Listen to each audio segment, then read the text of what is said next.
ನಮಸ್ಕಾರ ಸ್ನೇಹಿತರೆ, grow Kannada YouTube ಚಾನಲ್ಗೆ ತಮ್ಮೆಲ್ಲರಿಗೂ ಮತ್ತೆ ಸ್ವಾಗತ. ನನ್ನ ಹೆಸರು ನಟರಾಜ್ ಮಾಳ್ವದೆ ಅಂತ.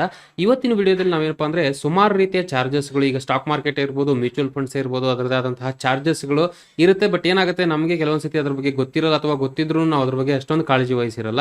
ಕೊನೆಗೆ ಟ್ರಾನ್ಸಾಕ್ಷನ್ ಆದ್ಮೇಲೆ ನಾವು ತಿಳ್ಕೊಳ್ತೀವಿ, ಈ ತರ ಚಾರ್ಜಸ್ ಕಟ್ ಆಗಿದೆ ಅಲ್ಲ, ಯಾಕೆ ಕಟ್ ಆಗಿದೆ, ಏನಕ್ಕೆ ಇದಾಗಿದೆ ಅಂತ ಹೇಳ್ಕೊಂಡು ಆಮೇಲೆ ತಲೆ ಕೆಡಿಸ್ಕೊಳ್ತೀವಿ. ಸೊ ಹಾಗಾಗಿ ಏನಪ್ಪಾ ಅಂದ್ರೆ ಇವತ್ತಿನ ವಿಡಿಯೋದಲ್ಲಿ ಮ್ಯೂಚುವಲ್ ಫಂಡ್ಸ್ ಅಲ್ಲಿ ಇರತಕ್ಕಂತಹ ಚಾರ್ಜಸ್ಗಳು ಯಾವ್ಯಾವ ಚಾರ್ಜಸ್ಗಳ ಬಗ್ಗೆ ನಾವು ಅರ್ಥವನ್ನ ಮಾಡ್ಕೊಂಡಿರಬೇಕು, ತಿಳ್ಕೊಂಡಿರಬೇಕು ಅನ್ನೋ ಒಂದು ವಿಷಯವನ್ನ ಈ ವಿಡಿಯೋ ಮೂಲಕ ನಾನು ನಿಮಗೆ ತಿಳಿಸ್ಕೊಡಕ್ಕೆ ಹೋಗ್ತಾ ಇದ್ದೀನಿ. ಮುಂದುವರೆದಕ್ಕಿಂತ ಮುಂಚೆ ಇನ್ ಕೇಸ್ ನೀವೇನಾದರೂ ಮೊದಲನೇ ಬಾರಿಗೆ ನಮ್ಮ ವಿಡಿಯೋಸ್ಗಳನ್ನು ನೋಡ್ತಾ ಇದ್ರೆ ಚಾನಲ್ನ ಸಬ್ಸ್ಕ್ರೈಬ್ ಮಾಡ್ಕೊಳ್ಳಿ, ಹಾಗೆ ಬೆಲ್ ಐಕಾನ್ ಕೂಡ ಕ್ಲಿಕ್ ಮಾಡಿ. ನಮ್ಮ ಕಡೆಯಿಂದ ನಿಮಗೆ ರೆಗ್ಯುಲರ್ ಅಪ್ಡೇಟ್ಸ್ ವಿತ್ ಪ್ರಿಯಾರಿಟಿ ಸಿಗಬೇಕು ಅಂದ್ರೆ. ಸೊ ಸ್ಟಾರ್ಟ್ ಮಾಡೋಣ.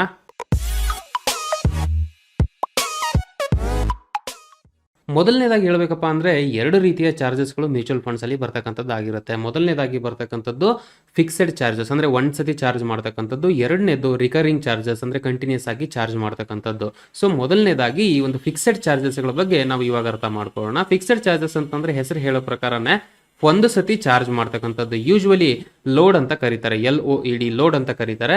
ಎಂಟ್ರಿ ಲೋಡು, ಎಕ್ಸಿಟ್ ಲೋಡ್ ಎರಡು ಬರುತ್ತೆ ಮ್ಯೂಚುವಲ್ ಫಂಡ್ಸ್ ಅಲ್ಲಿ. ಇವತ್ತಿನ ಮಟ್ಟಿಗೆ ಈ ಒಂದು ಎಂಟ್ರಿ ಲೋಡ್ ಏನಿದೆಯೋ ಸದ್ಯದ ಮಟ್ಟಿಗೆ ಇರಲ್ಲ ನಮ್ಮಲ್ಲಿ. ಮುಂಚೆ ಇನಿಷಿಯಲ್ ಇರೋದು, ಅಂದ್ರೆ ಈಗ ಡೈರೆಕ್ಟ್ ಮ್ಯೂಚುವಲ್ ಫಂಡ್ಸ್ ಈ ತರದಲ್ಲಿ ನೀವು ಡೈರೆಕ್ಟ್ ಆಗಿ ಹೂಡಿಕೆ ಮಾಡಿದಾಗ ನಿಮಗೆ ಎಂಟ್ರಿ ಲೋಡ್, ಅಂದ್ರೆ ಎಂಟ್ರಿ ಆಗುವಾಗ ನಿಮಗೆ ಸರ್ಟನ್ ಅಮೌಂಟ್ ಅಂತ ಡಿಡಕ್ಟ್ ಮಾಡ್ಕೊಳ್ತಾ ಇದ್ರು ಮ್ಯೂಚುವಲ್ ಫಂಡ್ಸ್. ಬಟ್ ಇವತ್ತಿನ ಮಟ್ಟಿಗೆ ಆ ತರದ ಯಾವುದೇ ರೀತಿಯ ಲೋಡ್ಗಳು, ಎಂಟ್ರಿ ಲೋಡ್ಗಳು ಇರಲ್ಲ. ಬಟ್ ಎಕ್ಸಿಟ್ ಲೋಡ್ ಇದ್ದೇ ಇರುತ್ತೆ ಆಬ್ವಿಯಸ್ಲಿ. ಕೆಲವೊಂದು ದಿವಸ ಸರ್ಟನ್ ಲಿಮಿಟೇಷನ್ಸ್ ಮೂಲಕ ಈ ಒಂದು ಎಕ್ಸಿಟ್ ಲೋಡ್ ಬರ್ತಕ್ಕಂಥದ್ದು ಆಗಿರುತ್ತೆ. ಸೊ ಹೆಸರು ಹೇಳೋ ಪ್ರಕಾರನೇ ಎಕ್ಸಿಟ್ ಲೋಡ್ ಅಂತ ಅಂದ್ರೆ ಯಾವಾಗ ನಾವು ಮ್ಯೂಚುವಲ್ ಫಂಡ್ ಇಂದ ರಿಡಮ್ಷನ್ ಮಾಡ್ತೀವೋ ಅಥವಾ ಹೊರಗಡೆ ಬರ್ತೀವೋ ಇನ್ವೆಸ್ಟ್ಮೆಂಟ್ ಇಂದ, ಆ ಟೈಮಲ್ಲಿ ಚಾರ್ಜ್ ಮಾಡ್ತಕ್ಕಂತಹ ಒಂದು ಫೀ ಆಗಿರುತ್ತೆ ಇದು. ಎಕ್ಸಿಟ್ ಲೋಡ್ ಬೇಸಿಕಲಿ 0.25% ಇಂದ 4% ವರೆಗೂ ವೇರಿ ಆಗುತ್ತೆ ಸದ್ಯದ ಮಟ್ಟಿಗೆ. ಓವರಾಲ್ ಒಂದು ಕನ್ಸಿಡರೇಷನ್ ನೋಡ್ಬೇಕಪ್ಪ ಮ್ಯೂಚುವಲ್ ಫಂಡ್ಸ್ ಅಂದ್ರೆ. ಹಾಗೆ ಬೇರೆ ಬೇರೆ ಒಂದು ಮ್ಯೂಚುವಲ್ ಫಂಡ್ಸ್ಗಳಿಗೆ ಅವ್ರದೇ ಆದಂತಹ ಒಂದು ರೂಲ್ಸ್ ಅಥವಾ ಅವ್ರದೇ ಆದಂತಹ ಒಂದು ಮೆಥಡ್ಗಳನ್ನ ಇಟ್ಕೊಂಡಿರ್ತಾರೆ ಎಕ್ಸಿಟ್ ಲೋಡ್ಗಳನ್ನ ಚಾರ್ಜ್ ಮಾಡಲಿಕ್ಕೆ. ಫಾರ್ ಎಕ್ಸಾಂಪಲ್, 1 ವರ್ಷದವರೆಗೂ ನೀವು ಹೂಡಿಕೆ ಮಾಡಿ ಇದ್ದೀರಾ ಅಥವಾ ಹೂಡಿಕೆ ಮಾಡ್ಕೊಂಡಿದ್ದೀರಾ ಒಂದು ಮ್ಯೂಚುವಲ್ ಫಂಡ್ ಅಲ್ಲಿ ಅಂತ ಅಂದ್ರೆ ಯಾವುದೇ ರೀತಿಯ ಎಕ್ಸಿಟ್ ಲೋಡ್ ಅನ್ನು ನಾವು ಚಾರ್ಜ್ ಮಾಡಲ್ಲಪ್ಪ. 1 ವರ್ಷ ಆದ್ಮೇಲೆ ನೀವು ರಿಡಮ್ಷನ್ ಮಾಡ್ಕೊಳ್ಳಿ ಅಥವಾ ತೆಕ್ಕೊಳ್ಳಿ ಮ್ಯೂಚುವಲ್ ಫಂಡ್ ಅನ್ನ, ನಾವು ಯಾವುದೇ ರೀತಿಯ ಎಕ್ಸಿಟ್ ಲೋಡ್ ಅನ್ನ ಚಾರ್ಜ್ ಮಾಡಲ್ಲ. ಬಟ್ 1 ವರ್ಷದ ಒಳಗಡೆಗೆ ನೀವೇನಾದ್ರೂ ಹೂಡಿಕೆಯನ್ನ ರಿಮೂವ್ ಮಾಡ್ತಿದ್ದೀರಾ, ರಿಡಮ್ಷನ್ ಹಾಕ್ತಿದ್ದೀರಾ ಮ್ಯೂಚುವಲ್ ಫಂಡ್ ಅಲ್ಲಿ ಅಂದ್ರೆ ನೀವು ಆ ಎಕ್ಸಿಟ್ ಲೋಡ್ ಅನ್ನ ಕೊಡಬೇಕು ಅನ್ನೋ ಒಂದು ಲಿಮಿಟೇಷನ್ಸ್ ಗಳನ್ನ ಇಟ್ಕೊಂಡಿರುತ್ತೆ. ಇದು ಫಂಡ್ ಟು ಫಂಡ್ ವೇರಿಯೇಷನ್ ಆಗುತ್ತೆ. ಬಟ್ ಯೂಶುವಲಿ ಎಕ್ಸಿಟ್ ಲೋಡ್ ಈ ತರ ನಿಮ್ಗೆ ಒಂದು ಸರ್ಟನ್ ಪೀರಿಯಡ್ ಅಂತ ಕೊಟ್ಟಿರ್ತಾರೆ. ಆ ಪೀರಿಯಡ್ ಒಳಗಡೆಗೆ ನೀವು ವಿಡ್ರಾ ಮಾಡಿದ್ರೆ ಅಥವಾ ರಿಡಮ್ಷನ್ ಹಾಕಿದ್ರೆ ನಿಮಗೆ ಚಾರ್ಜಸ್ಗಳು ಅಪ್ಲೈ ಆಗುತ್ತೆ ಎಕ್ಸಿಟ್ ಲೋಡ್ದು. ಸೊ ಆ ಒಂದು ಪೀರಿಯಡ್ ಆದ್ಮೇಲೆ ನಿಮಗೆ ಯಾವುದೇ ತರಹದ ರಿಡಮ್ಷನ್ ಮಾಡಿದಾಗ ಎಕ್ಸಿಟ್ ಲೋಡ್ಗಳು ನಿಮಗೆ ಅಪ್ಲೈ ಆಗಲ್ಲ. ಸೊ ನಮ್ಗೆಲ್ಲರಿಗೂ ಗೊತ್ತಿರೋ ಪ್ರಕಾರ ಏನಪ್ಪಾ ಅಂದ್ರೆ ನಾವು ಯಾವಾಗಲೂ ಕಂಟಿನ್ಯೂಸ್ ಆಗಿ ಇನ್ವೆಸ್ಟ್ ಮಾಡಬೇಕು. ಹಾಗೆ regular investment, long term investment, ಒಂದು ಇನ್ವೆಸ್ಟ್ಮೆಂಟ್ಗೆ ಸೀಕ್ರೆಟ್ ಅನ್ನೋದು ಎಲ್ರಿಗೂ ಗೊತ್ತಿದೆ ನಮಗೆ. ಹಾಗಾಗಿ ಏನಂದ್ರೆ ಮ್ಯೂಚುವಲ್ ಫಂಡ್ ನಿಮಗೆಲ್ಲ ರೆಗ್ಯುಲರ್ ಇನ್ವೆಸ್ಟ್ ಮಾಡಲಿ, ಹಾಗೆ ಒಂದು ಕಂಟಿನ್ಯೂಸ್ ಆಗಿ ಹೂಡಿಕೆ ಮಾಡಿಕೊಂಡು ಅಮೌಂಟ್ನ ಜಾಸ್ತಿ ದಿನಕ್ಕೆ ಹೂಡಿಕೆ ಮಾಡಲಿ ಅನ್ನೋ ಉದ್ದೇಶ ಇಟ್ಕೊಂಡು ಈ ತರ ಎಕ್ಸಿಟ್ ಲೋಡ್ಗಳನ್ನ ಇಟ್ಟಿರ್ತಾರೆ. ಸೊ ಈ ಚಾರ್ಜಸ್ಗಳಲ್ಲಿ ನೆಕ್ಸ್ಟ್ ಬರ್ತಕ್ಕಂಥದ್ದು ರಿಕರಿಂಗ್ ಚಾರ್ಜಸ್. ಸೊ ಹೆಸರು ಹೇಳೋ ಪ್ರಕಾರನೇ ಈಗ ಮ್ಯೂಚುವಲ್ ಫಂಡ್ಸ್ ಅವ್ರು ನಡೆಸ್ತಾ ಇದ್ದಾರೆ ಒಂದು ಟೀಮ್ ಅಂತ ಅಂದ್ರೆ ಅವ್ರಿಗೆ ಅವ್ರದೇ ಆದಂತಹ ಖರ್ಚು ವೆಚ್ಚಗಳಿರುತ್ತೆ. ಈಗ ಎಂಪ್ಲಾಯೀಸ್ಗಳಿಗೆ ಕಾಸ್ಟ್ ಕೊಡಬೇಕು, ಅಡ್ವರ್ಟೈಸಿಂಗ್ ಮಾಡಬೇಕು ಅವ್ರದ್ದು ಮ್ಯೂಚುವಲ್ ಫಂಡ್ಗೆ, ಅದಕ್ಕೂ ಕೂಡ ಅವರು ಚಾರ್ಜಸ್ಗಳು ಕೊಡಬೇಕಾಗಿರುತ್ತೆ. ಹಾಗೆ ಪೋರ್ಟ್ಫೋಲಿಯೋ ಮೇಂಟೈನ್ ಮಾಡ್ಲಿಕ್ಕೆ ಇರ್ಬೋದು, ಈ ತರ ಬೇರೆ ಬೇರೆ ರೀತಿಯಾದಂತಹ ಖರ್ಚು ವೆಚ್ಚಗಳು ಅವರಿಗೆ ಇದ್ದೇ ಇರುತ್ತೆ ಒಂದು ಎಂಟೈರ್ ಒಂದು ಟೀಮ್ ಅನ್ನ ಮ್ಯಾನೇಜ್ ಮಾಡ್ತಾ ಇದ್ದಾಗ. ಸೊ ಈ ಒಂದು ಫೀಸ್ ಗಳಿಗೆ ನಾವು ರಿಕರಿಂಗ್ ಚಾರ್ಜಸ್ ಅಂತ ಹೇಳ್ಬೋದು ಮ್ಯೂಚುವಲ್ ಫಂಡ್ ಅಲ್ಲಿ. ಅದರಲ್ಲಿ ಮೊದಲನೇದಾಗಿ ಮೇಜರ್ ಆಗಿ ಬರ್ತಕ್ಕಂಥದ್ದು ಮ್ಯಾನೇಜ್ಮೆಂಟ್ ಫೀ ಅಂತ ಹೇಳ್ಬೋದು. ಸೊ ಬೇಸಿಕಲಿ ಯಾರು ಆ ಒಂದು ಫಂಡ್ ಅನ್ನ ಮ್ಯಾನೇಜ್ ಮಾಡ್ತಿರ್ತಾರೋ ಫಂಡ್ ಮ್ಯಾನೇಜರ್, ಅವ್ರಿಗೆ ಹೋಗ್ತಕ್ಕಂತಹ ಒಂದು ಅಮೌಂಟ್ ಆಗಿರುತ್ತೆ ಈ ಒಂದು ಮ್ಯಾನೇಜ್ಮೆಂಟ್ ಫೀಸ್. ನೆಕ್ಸ್ಟ್ ಬರ್ತಕ್ಕಂಥದ್ದು ಅಡ್ಮಿನಿಸ್ಟ್ರೇಟಿವ್ ಕಾಸ್ಟ್ಗಳು. ಸೊ ಈಗ ಯಾವುದೇ ಒಂದು ಮ್ಯಾನೇಜ್ಮೆಂಟ್ ಮಾಡ್ತಾ ಇದ್ದಾರೆ ಅಥವಾ ಅವರಲ್ಲಿ ಒಂದು ಟೀಮ್ನ ಮ್ಯಾನೇಜ್ ಮಾಡ್ತಾ ಇದ್ದಾರೆ ಅಂದ್ರೆ ಅದ್ರ ರಿಲೇಟೆಡ್ ಅಡ್ಮಿನಿಸ್ಟ್ರೇಟಿವ್ ಕಾಸ್ಟ್ಗಳು ಅವ್ರಿಗೆ ಬೀಳುತ್ತೆ. ಲೀಗಲ್ ರಿಲೇಟೆಡ್ ಚಾರ್ಜಸ್ಗಳಿರ್ಬೋದು, ಅಥವಾ ಆಡಿಟ್ಸ್ಗಳು, ರಿಜಿಸ್ಟ್ರೇಷನ್ ಫೀಸು, ಈ ಥರ ಡಿಫ್ರೆಂಟ್ ಅಡ್ಮಿನಿಸ್ಟ್ರೇಟಿವ್ ಫೀಸ್ಗಳು ಏನಿರುತ್ತೋ ಅದು ಎರಡನೇ ರೀತಿಯ ರಿಕರಿಂಗ್ ಚಾರ್ಜಸ್ಗಳು ಮ್ಯೂಚುವಲ್ ಫಂಡಲ್ಲಿ ಬರ್ತಕ್ಕಂಥದ್ದು ಆಗಿರುತ್ತೆ. ಇನ್ನು ಕೊನೆಯದಾಗಿ ಬರ್ತಕ್ಕಂಥದ್ದು ಡಿಸ್ಟ್ರಿಬ್ಯೂಷನ್ ಫೀಸ್. ಹೆಸರು ಹೇಳೋ ಪ್ರಕಾರನೇ ಈಗ ಮ್ಯೂಚುವಲ್ ಫಂಡ್ ಅನ್ನ ಡಿಸ್ಟ್ರಿಬ್ಯೂಟ್ ಮಾಡಲಿಕ್ಕೆ ಡಿಸ್ಟ್ರಿಬ್ಯೂಟರ್ಸ್ಗಳು ಇರ್ತಾರೆ, ಅವರಿಗೆ ಕೊಡ್ತಕ್ಕಂತಹ ಫೀಸು ಕೂಡ ಒಂದು ರಿಕರಿಂಗ್ ಚಾರ್ಜಸ್ಗಳಾಗಿರುತ್ತೆ. ಎವ್ರಿ ಟೈಮ್ ಒಂದು ಮ್ಯೂಚುವಲ್ ಫಂಡ್ ಬೈ ಆದಾಗ ಆ ಒಂದು ಡಿಸ್ಟ್ರಿಬ್ಯೂಟರ್ಸ್ಗಳಿಗೆ ಸರ್ಟನ್ ಅಮೌಂಟ್ ಅಂತ ಈ ಒಂದು ಮ್ಯೂಚುವಲ್ ಫಂಡ್ ಟೀಮ್ಗಳು ಕೊಡಬೇಕಾಗಿರುತ್ತೆ. ಅದನ್ನು ಇವರು ರಿಕರಿಂಗ್ ಚಾರ್ಜಸ್ ಅಲ್ಲಿ ಕನ್ಸಿಡರ್ ಮಾಡ್ತಾರೆ. ಸೊ ಇದರಲ್ಲಿ ಈ ಮ್ಯಾನೇಜ್ಮೆಂಟ್ ಫೀಸು, ಅಡ್ಮಿನಿಸ್ಟ್ರೇಟಿವ್ ಫೀಸು ಇದೆಲ್ಲ ಸೇರಿಸ್ಬಿಟ್ಟು TER ಅಂತ ಹೇಳ್ತೀವಿ, ಟೋಟಲ್ ಎಕ್ಸ್ಪೆನ್ಸ್ ರೇಷಿಯೋ. ಸೊ ಈ ಟೋಟಲ್ ಎಕ್ಸ್ಪೆನ್ಸ್ ರೇಷಿಯೋ ಆಗಿ ಕನ್ವರ್ಟ್ ಆಗುತ್ತೆ ಮ್ಯೂಚುವಲ್ ಫಂಡ್. ಅದೇ ಇದು ಒಂದು ಡೈರೆಕ್ಟ್ ಫಂಡ್ಗಳ ಮೂಲಕ ಮಾತ್ರ ಹೇಳೋದಾದ್ರೆ. ಇದನ್ನೇ ನಾವು ರೆಗ್ಯುಲರ್ ಮ್ಯೂಚುವಲ್ ಫಂಡ್ಸ್ಗಳು ಅಂತ ತಗೊಳ್ಳೋದಾದ್ರೆ ಅದರಲ್ಲಿ ಈ ಒಂದು ಡಿಸ್ಟ್ರಿಬ್ಯೂಷನ್ ಫೀಸ್ಗಳು ಕೂಡ ಆಡ್ ಆಗುತ್ತೆ. ಸೊ ಹಾಗಾಗಿ ಏನಪ್ಪಾ ಅಂದ್ರೆ ಈಗ ಡೈರೆಕ್ಟ್ ಫಂಡ್ಸ್ಗಳಲ್ಲಿ ಹಾಗೆ ಈ ತರ ರೆಗ್ಯುಲರ್ ಮ್ಯೂಚುವಲ್ ಫಂಡ್ಸ್ಗಳಲ್ಲಿ ಒಂದು ವ್ಯತ್ಯಾಸ ಇದ್ದೇ ಇರುತ್ತೆ ರಿಟರ್ನ್ಸ್ಗಳಲ್ಲಿ. So usually 70 to 80 basis points ನಷ್ಟು ವ್ಯತ್ಯಾಸಗಳು ಈ ಎರಡು ಟೈಪ್ಸ್ ಆಫ್ ಮ್ಯೂಚುವಲ್ ಫಂಡ್ಸ್ ಗಳಲ್ಲಿ ಇರತಕ್ಕಂಥದ್ದಾಗಿರುತ್ತೆ.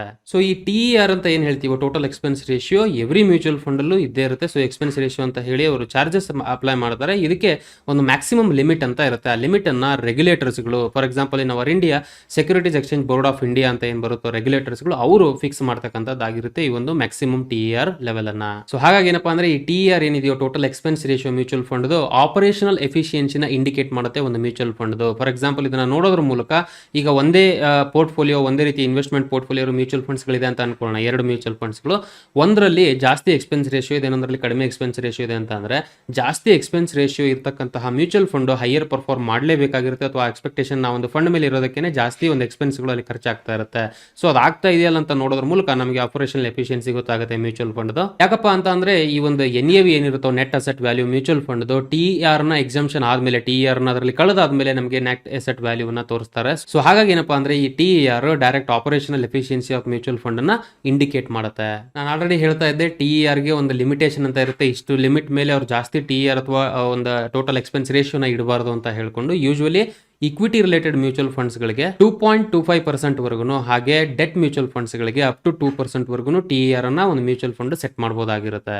ಈ ಒಂದು ಮೆಟ್ರಿಕ್ ಏನಿದೆ ನಾನು ಹೇಳಿದ್ದು 2.25 ಹಾಗೆ 2% ಮ್ಯಾಕ್ಸಿಮಮ್ ಲಿಮಿಟ್ ಇರತಕ್ಕಂಥದ್ದು ಟಾಪ್ 30 ಸಿಟೀಸ್ ಗಳಲ್ಲಿ ಮಾತ್ರ ಈ ಒಂದು ಆಪ್ಷನ್ ಇರುತ್ತೆ. ಅದನ್ನ ಬಿಟ್ಟು B30 ಲೆವೆಲ್ ಅಲ್ಲಿ ಹೋದ್ರೆ, ಅಂದ್ರೆ ಬಿಯಾಂಡ್ ಈ 30 ಮೇಜರ್ ಸಿಟೀಸ್ ನ ಬಿಟ್ಟು ಹೊರಗಡೆಗೆ ಈ ತರ ಒಂದು ಮ್ಯೂಚುವಲ್ ಫಂಡ್ ಕೊಡ್ತಾ ಇದ್ರೆ ಇದು ಎಕ್ಸ್ಪೆನ್ಸ್ ರೇಷಿಯೋ ಅಪ್ಪರ್ ಲಿಮಿಟ್ ಅಂತ ಏನ್ ಹೇಳ್ತೀವಿ ಅಥವಾ ಜಾಸ್ತಿ ಲಿಮಿಟೇಷನ್ ಅಂತ ಅನ್ನೋದು ಅದು ಚೇಂಜ್ ಆಗುತ್ತೆ.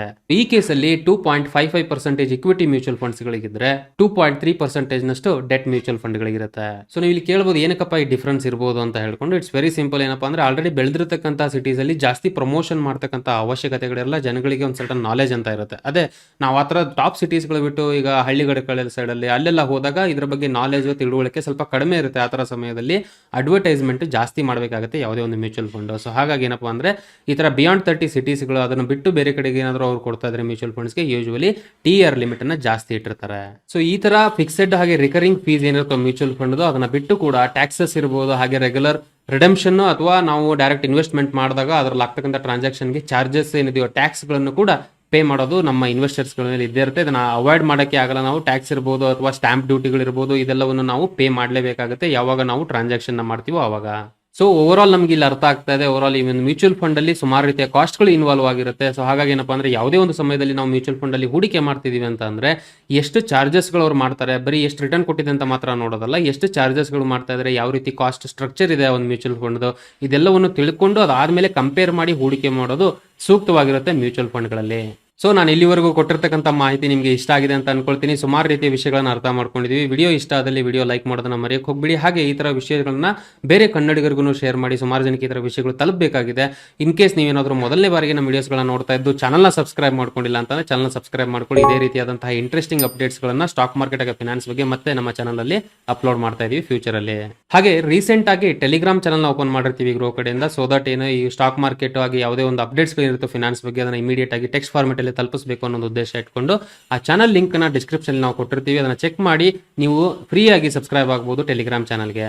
ನಾನು ಇಲ್ಲಿವರೆಗೂ ಕೊಟ್ಟಿರ್ತಕ್ಕಂಥ ಮಾಹಿತಿ ಎಜುಕೇಶನಲ್ ಪರ್ಪಸ್ಗೆ ಮಾತ್ರ, ಯಾವುದೇ ರೀತಿಯ ಬೈಸೆಲ್ ರೆಕಮೆಂಡೇಶನ್ಸ್ ಅಲ್ಲ.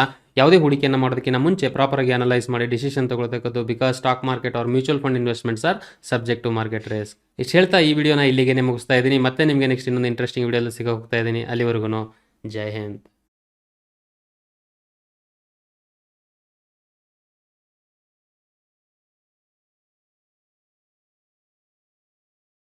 Investment in securities market are subject to market risks. Read all the related documents carefully before investing. Please read the risk disclosure documents carefully before investing in equity shares, derivatives, mutual fund, and or other instruments traded on the stock exchanges.